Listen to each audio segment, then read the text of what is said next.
ketika orang kafir levelnya di bawah binatang. Kalau ada ustaz, kalau ada buya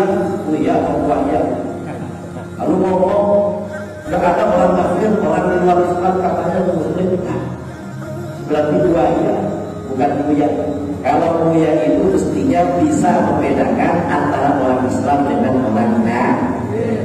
Kalau bilang nggak ada orang kafir, berarti dia buaya, cuma buaya dan saya mau tanya, buaya air dengan buaya darat lebih bahaya mana? Lebih bahaya buaya darat. Karenanya kita berlindung kepada Allah dari buaya darat. Yang telah menonton video ini, jangan lupa share dan subscribe. Oke.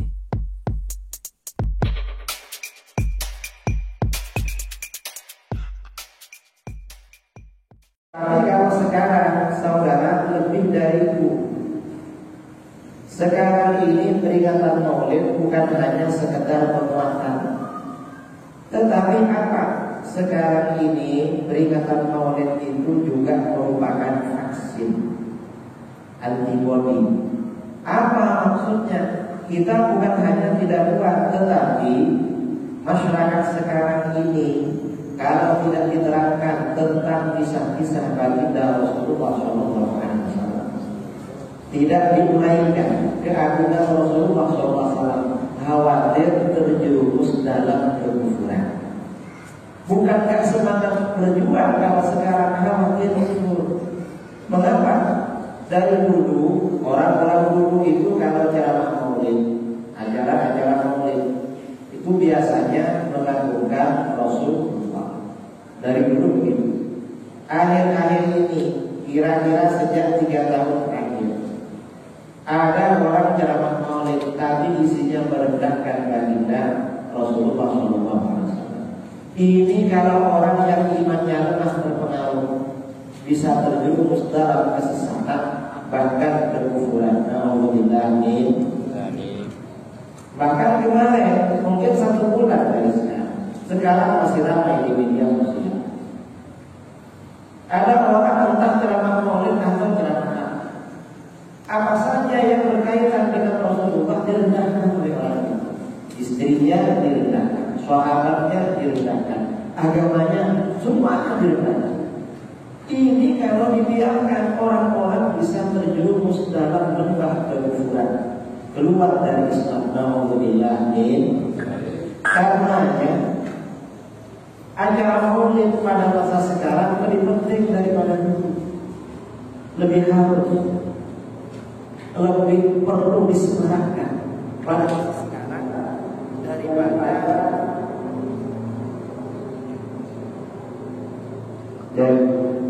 jadi lebih penting disematkan daripada masa-masa dulu. Mengapa tantangan yang dihadapi umat Islam saudara-saudara sekarang ini semakin berat? Mengapa semakin berat? Kalau dulu mungkin tantangannya Wahabi, tantangannya Syiah, itu dulu. Sekarang lebih dari itu. Kalau Wahabi, Syiah stadiumnya sesat dan menyesatkan, keluar dari Ahlus Sunnah wal.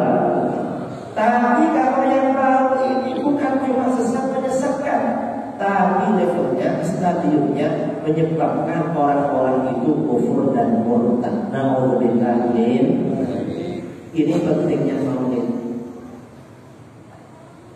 Nah, kita di dalam acara-acara Maulid ini biasanya diterangkan tentang keagungan Rasulullah SAW. Karenanya kita wajib mengagungkan Rasulullah. Kemudian juga dikisahkan tentang kesempurnaan dan keindahan baginda Rasulullah SAW. Tujuannya apa? Agar kita mencintai Rasulullah.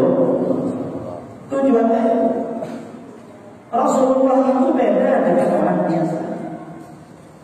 Bedanya apa? Kita mengagungkan Rasulullah itu hukumnya wajib. Wajib nggak? Cinta pada Rasulullah, mengagungkan Rasulullah harus melebihi yang lain. Dan Rasulullah ini diagungkan bukan karena dibuat-buat, bukan karena diadakan pencitraan, bukan. Tetapi bagaimana Rasulullah ini memang makhluk paling akhir. Jadi memang paling akhir sama. Akhlaknya agung, fisiknya agung, apapun yang berkaitan dengan beliau selalu diberikan yang terbaik oleh Allah. Di sisi yang lain, kita ini wajib mencintai Rasulullah. Wajib. Gak boleh gak cinta Rasulullah, gak boleh. Gak boleh. Kalau gak cinta berarti bukan Muslim. Dan cinta kepada Rasulullah itu gak ada pilihan. Harus cinta. Makanya di dalam hadis Rasulullah SAW bersabda, la yu'minu ahadukum hatta akuna ahabba ilaihi min walidihi wa waladihi wan nasi ajma'in. Kamu tidak beriman sehingga aku lebih kamu cintai daripada orang tuamu, daripada anakmu, dan daripada seluruh manusia. Artinya apa? Keimanan menuntut kita mencintai Rasulullah melebihi siapa. Untungnya hadis ini oleh para ulama ditakwil. Maksudnya kamu tidak beriman, kata para ulama, iman kamu tak sempurna. Sebelum Rasulullah lebih kamu cintai daripada orang tua, anak, dan seluruh manusia. Coba tidak ditakwil saudara, berat kita. Berat. Oleh ulama kita ditakwil. Artinya apa? Tuntutan keimanan Rasulullah harus lebih kita cintai daripada orang tua. Mengapa orang tua? Orang tua ini cinta fitrah manusia. Siapapun pasti cinta orang tua. Dan cinta pada orang tua gak bisa ditekan. Meskipun misalnya kawannya ayahnya lebih ganteng daripada ayah kita, dia bilang, dah tukar aja, kamu panggil ayah sama ayah saya. Mengapa? Ayah saya lebih ganteng. Gak mau. Mengapa? Karena ini urusan cinta. Alasannya cinta, gak bisa ditekan. Yang kedua, cinta kepada Rasulullah harus lebih cinta kepada anak. Mengapa lebih cinta kepada anak? Cinta kepada anak ini tanpa seleksi. Orang yang suami istri, ketika istrinya hamil pertama, suami istri ini berharap nanti anaknya kalau laki-laki sangat ganteng, kalau perempuan sangat ganteng. Akhirnya apa? Orang yang senang datang ke pengajian, begitu istrinya hamil, beli foto-fotonya hamil yang ganteng-ganteng, ditaruh di rumahnya. Dia bilang sama istrinya, kamu kalau diam-diam pandang foto aku ini sama fotonya hamil. Mengapa? Anak kita biarkan. Ini orang yang agamis. Kalau yang tidak agamis, tapi orang dulu ya, begitu istrinya hamil, beli fotonya artis. Beli fotonya artis. Mengapa beli fotonya artis? Taruh di rumahnya. Dia bilang sama bininya, pandang ya foto itu, biar anak kita ganteng seperti ini. Setelah keluar, ternyata mukanya biasa-biasa. Tidak kan? Apakah tidak cinta? Cinta saudara. Walaupun anak kita, orang lain anaknya orang lain lebih ganteng, kita memilih mencium anak sendiri. Mengapa? Karena cinta pada anak itu tanpa seleksi. Itu dari cintanya orang pada anak. Anak bangun tidur dicium pipinya gak bau. Habis itu telinganya dicium, habis itu mulutnya gak bau ya. Karena masih anak-anak. Dari cintanya orang tua pada anak. Ada orang Aceh pergi ke Medan, anaknya ditinggal. Sampai di Medan lihat anaknya orang, ingat sama anak sendiri. Karena cinta pada anak tanpa seleksi. Cinta kepada anak tanpa tawar-menawar. Tapi kalau cinta pada yang lain, pada istri, ada tawar-menawar. Mengapa? Sebelum jatuh cinta dipilih dulu, kita ini mau cinta sama siapa. Dan itu tak lama. Mungkin kalau masih kawin ya ditinggal kemana-mana ingat istrinya. Tapi kalau sudah lama, istrinya ditinggal di Aceh, di Nur Salam, pergi ke Medan. Sampai di Medan jumpa perempuan cantik. Kira-kira ingat anak gak sama istrinya? Ingat? Gak. Mengapa? Karena cinta selain anak itu beda dengan cinta pada anak. Nah di sini cinta kepada Rasulullah harus lebih cinta pada orang tua, lebih cinta kepada anak. Ini standar keimanan. Nah, karena Rasulullah ini wajib dicintai, maka bagaimana? Apapun yang ada pada diri Rasulullah, apapun yang berkaitan dengan pribadi Rasulullah, selalu oleh Allah diberikan yang terbaik. Karenanya gak ada alasan orang itu tidak cinta Rasulullah, gak ada alasan. Memang harus jatuh cinta.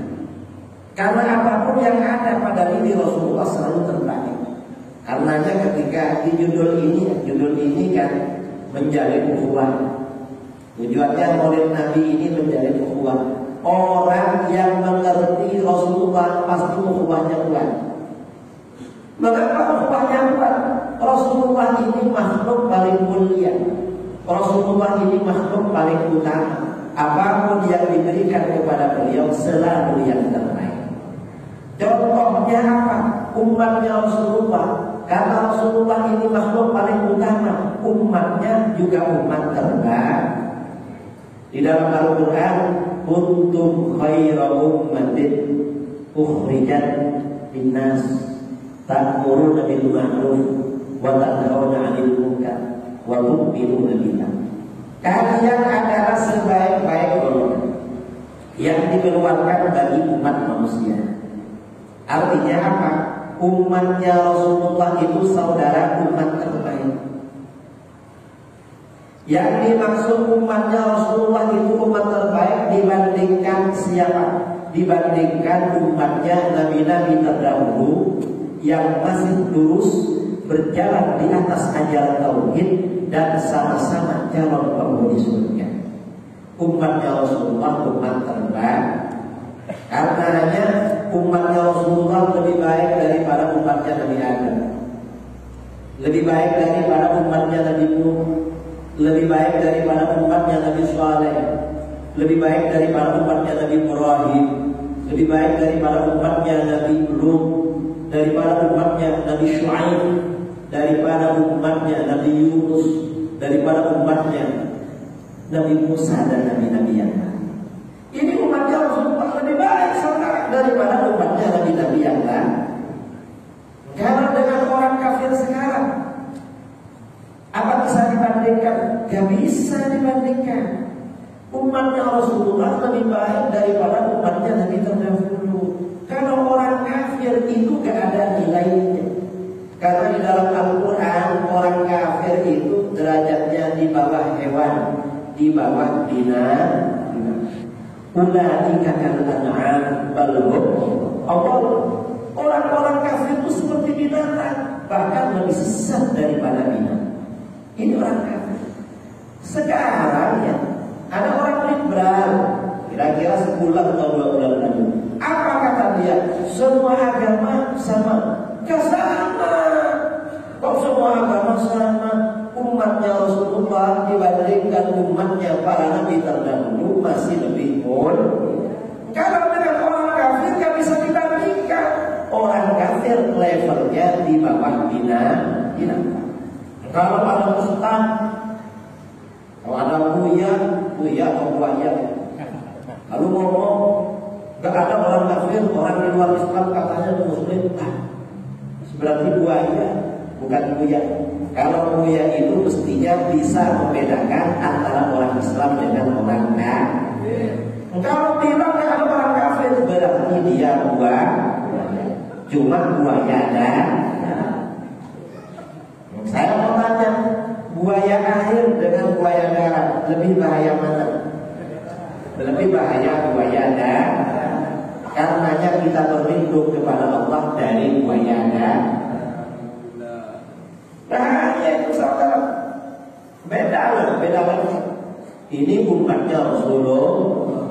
Mengapa umatnya Rasulullah SAW lebih mulia daripada umatnya para nabi terdahulu? Jadi ayat ini ya, saya terangkan dulu, membantah kepada orang-orang liberal, membantah kepada orang-orang Islam Nusantara disingkat dengan I, atau membantah terhadap orang-orang aliran Nusantara disingkat dengan A. Gimana? Semua agama sama? Ya sama. Umat Islam lebih mulia daripada umatnya para nabi terdahulu. Dan membantah terhadap Wahabi. Wahabi lebih kecil daripada liberal. Apa kata Wahabi?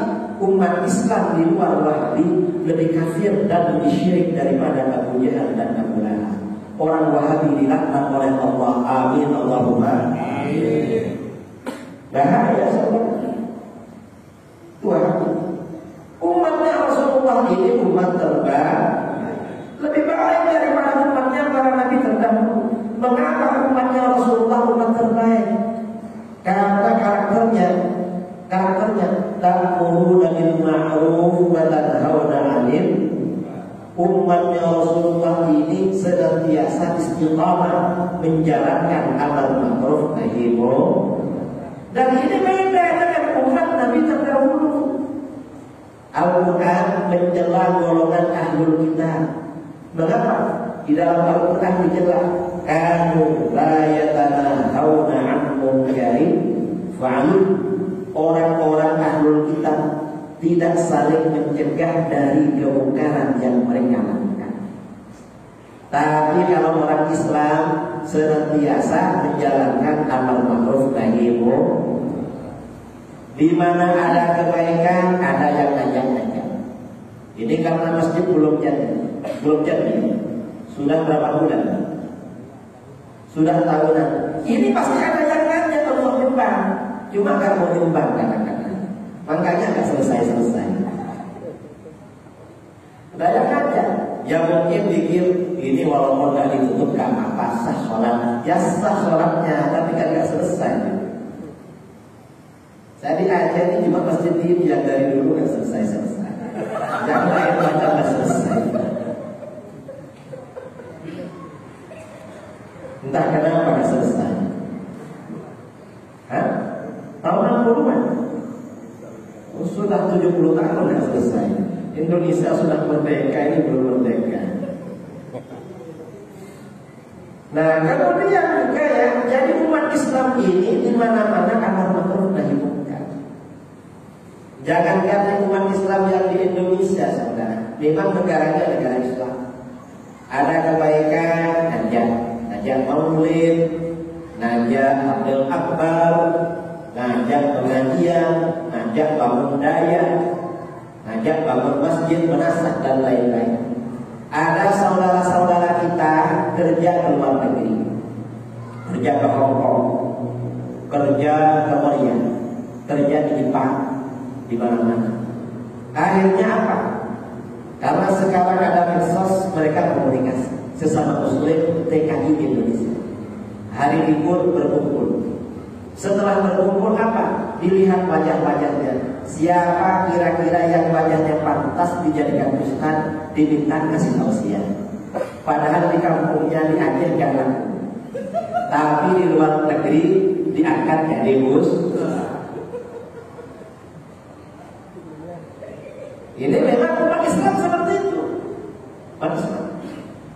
Akhirnya apa? Kemudian kalau libur panjang, mereka gimana? Setelah hasilnya banyak, mengundang ustaz-ustaz dari Indonesia. Tentu dari Aceh diundang ke sana. Ustaz kiai dari Jawa diundang ke Hong Kong dan Korea. Itu saudara yang undang bukan orang Korea. Kita nggak bisa bahasa Korea. Yang undang itu orang Aceh yang kerja di Korea. Undang Pak Kiai, nanti acaranya 1 minggu. Bikin visa agak lama. Sampai di sana ternyata ceramahnya cuma 2 jam. Yang 6 hari bonus jalan-jalan. Nah artinya apa? Umat Islam ini di mana-mana memang karakternya, tradisinya selalu istiqomah amar ma'ruf nahi munkar. Karena umat Islam istiqomah amar ma'ruf nahi munkar, umat Islam menjadi umat yang istimewa. Apa istimewanya? Mayoritas umat Islam tidak akan menjadi pengikut aliran sesat. Mayoritas umat Islam senantiasa istiqomah mengikuti ajaran Ahlus Sunnah wal Jamaah. Mengapa begitu dijaga oleh Allah? Umat Islam ini banyak ulamanya gak pernah tinggal diam. Kalau ada orang keliru diluruskan. Namanya Wahabi jangan macam-macam. Jangan macam-macam Wahabi. Ya kadang-kadang orang kalau nggak berani undang orang lain, lalu ditanya, nggak tahu yang ditanya siapa. Ya nggak tahunya pertanyaannya seperti umpan bola untuk apa namanya menyerang mana. Saya ini pernah dulu 2015 diundang di Banda Aceh. Ajaran apa ya? Parade seperti demo Pak Kiai, Pak Kiai yang ceramah, saya datang. Pokoknya Wahabi pergi dari Aceh. Saya senang kalau begitu. Kalau anti Wahabi, anti Syiah senang. Ya dah, kalau seperti itu saya siapkan. Ajarannya selesai, besoknya saya mau pulang nggak boleh. Pak Kiai nggak boleh pulang. Loh, saya besok ini undangan di Bogor, sudah ada tiket, buang aja tiketnya. Kemana acaranya? Ada Wahabi kelas berat di Abdiyah. Itu harus Pak Kiai yang ada. Kebetulan waktu itu haulnya Abu Syamar. Saya ingat. Saya disuruh ceramah Wahabi. Saya ceramah Wahabi. Selesai ceramah Wahabi ada pertanyaan. Pak Kiai, gimana hukumnya kalau ada orang menafsirkan qul huwallahu ahad? Huwa itu maksudnya adalah Rasulullah. Gimana hukumnya? Saya bilang itu penafsiran sesat, menyesatkan dan bisa kufur. Saya terangkan kata-kata. Saya terang. Ulang di perjalanan Pak Kiai ngerti pertanyaan tadi. Kenapa? Itu yang ditanya ada dekat-dekat situ. Ini orang Aceh di pandai. Jadi karena nggak bisa pukul sendiri, kita yang disuruh pukul.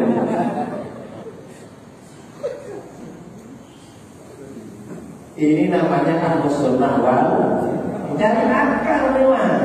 Ya pandai namanya. Nah, ini contoh lagi ya. Artinya apa? Mayoritas umat Islam oleh Allah dijaga senantiasa berada di dalam Ahlus Sunnah wal Jamaah. Karenanya gak bisa menyalahkan ajaran mayoritas, pasti terkapar. Contoh ya, tahun 2018 saya diundang ke Sibili. Ajarannya lelah di kampung itu, bukan di masjid. Habis isya belum mulai, saya tanya, ini mulainya jam berapa? Nanti jam 9 ya. Loh, kok malam sana? Bukan apa-apa, nanti sampai jam 1 ini. Ya kan apa? Karena memang di Jawa biasa selesai ceramah jam 12, jam 1 biasa. Soal sistemnya besar, menghadap kampung sebelah. Saya tanya, ini kok menghadap sana? Itu kampung Wahabi. Memang kita ini undang Pak Kiai hadiah untuk mereka.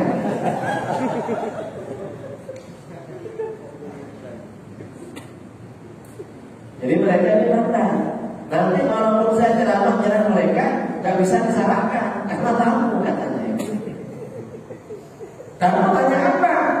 Tanya jawab, Pak Kiai. Kata orang Wahabi, tahlil itu nggak ada dalilnya. Lalu mereka akan tahlil. Tahlil itu apa maksudnya? Karena tahlil ini, kalau orang bicara tahlil kematian, pertama itu bacaan zikir tahlil. Yang kedua sedekah makan. Yang ditanyakan yang mana? Kedua-duanya. Gak ada dalilnya semua. Masa gak ada dalilnya? Zikir tahlil. Tahlil itu bacaan zikir untuk membantu orang yang meninggal. Kata Wahabi gak ada dalilnya. Ya Wahabi memang gak tahu dalil. Mana ada Wahabi tahu dalil? Makanya mereka selalu tanya, mana dalilnya? Ya namanya gak tahu. Gak tahu jalankan orang terus. Ya mestinya kalau gak tahu ikut yang tahu. Mereka ini sedih, gak tahu, tapi mengajak orang untuk ikut mereka. Lo mestinya yang gak tahu ikut yang tahu. Ini bacaan. Tahlil ini bacaan zikir untuk orang mati. Siapa yang pertama kali baca zikir untuk orang meninggal? Yang jelas bukan aku dari Aceh, bukan Buya dari Minang, bukan Tuan Guru dari Medan, bukan Kiai dari Jawa. Tapi siapa? Yang pertama kali baca zikir untuk orang mati adalah baginda Rasulullah.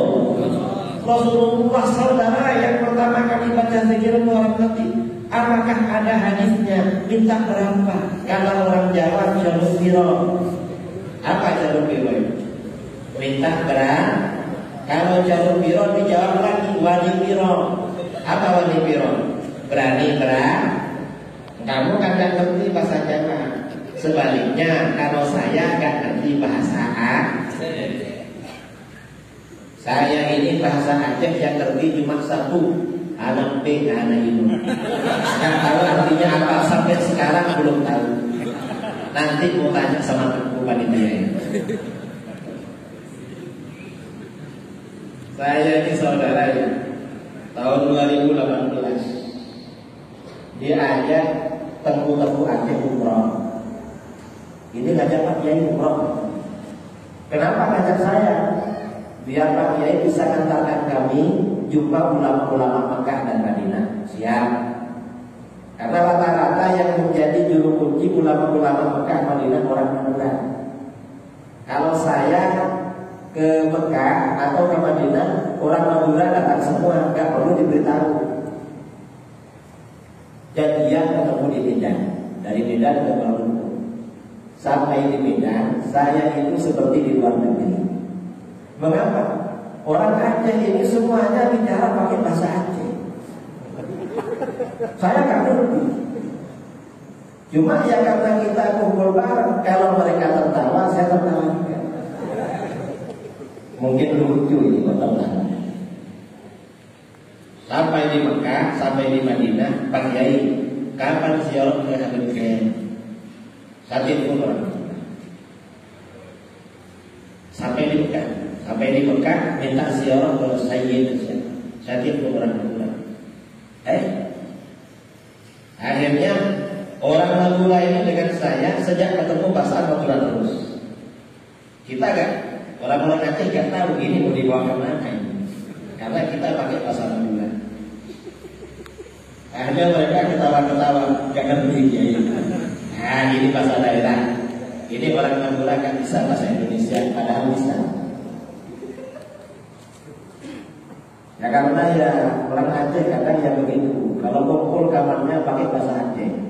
Kadang-kadang orang-orang bicara dengan saya bahasa Indonesia, tahu bahasa Aceh. Ini macam dirahasiakan. Nah, Ahlus Sunnah begitu, saudara, ada dalilnya semua. Zikir tahlil. Siapa yang pertama kali baca zikir untuk orang mati adalah Rasulullah. Apakah ada hadisnya? Minta berapa? Riwayat Imam Ahmad, riwayat Al-Hakim At-Tirmidzi, riwayat Al-Baihaqi dari sahabat Jabir bin Abdullah Al-Ansari radhiyallahu anhu. Jabir berkata, "Kharajna ma'a Rasulillah sallallahu alaihi wasallam ila Sa'd bin Mu'adz yaum al-Kufi." Kami pergi bersama Rasulullah SAW menuju kediaman sahabat Sa'd bin Mu'adz pada hari ia meninggal dunia. Falamma shalla alaihi Rasulullah sallallahu alaihi wasallam, thumma dufina wa suwiya alaihi turab. Setelah Rasulullah mensolatkan jenazahnya, lalu jenazah itu dikubur dan ditutup rata dengan tanah, jalas Rasulullah sallallahu alaihi wasallam. Rasulullah masih duduk di atas kuburan, gak langsung pergi. faqala subhanallahi tawilan. Lalu Rasulullah membaca subhanallah dalam waktu yang lama. Subhanallah, subhanallah, subhanallah, subhanallah. Fasabbahna ma'ahu. Para sahabat juga baca subhanallah. Setelah lama, lalu Rasulullah baca Allahu Akbar. Fakabbarna ma'ahu. Para sahabat juga baca Allahu Akbar. Lalu dalam satu riwayat Rasulullah membaca la ilaha illallah. Para sahabat baca. Falamman sharafa, ketika Rasulullah berhenti selesai baca qila. Sebagian sahabat ada yang bertanya, ya Rasulullah, mana tusabbihu fa tukabbir? Hai Rasulullah, mengapa engkau baca subhanallah, baca Allahu Akbar? Kan seperti biasanya langsung pulang. Apa jawaban Rasulullah? Rasulullah menjawab, laqad tadayaqa ala hadzal 'abdi shalihi qabruhu. Hamba Allah yang saleh ini tadi benar-benar dijepit oleh kuburannya. Ada orang saleh dijepit kuburan, kira-kira yang gak saleh bagaimana? Ini kata Rasulullah orang saleh dijepit, kira-kira kita bagaimana? Kita lah, jangan orang. Ada yang bilang kita soleh. Ya paling yang bilang kita soleh karena gak tahu. Ya kalau tahu ya mungkin gak bilang soleh. Kalau suami yang paling tahu adalah istri, pernah dimarahi istrinya, berarti tidak soleh. Istrinya aja marah, gak soleh. Akhirnya Rasulullah baca zikir lama hatta farrajallahu hingga Allah melepasnya dari jempitan.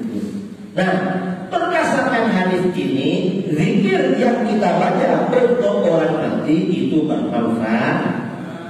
Karenanya oleh para ulama kita sunnah ini dikemas dalam rangkaian bacaan tahlil.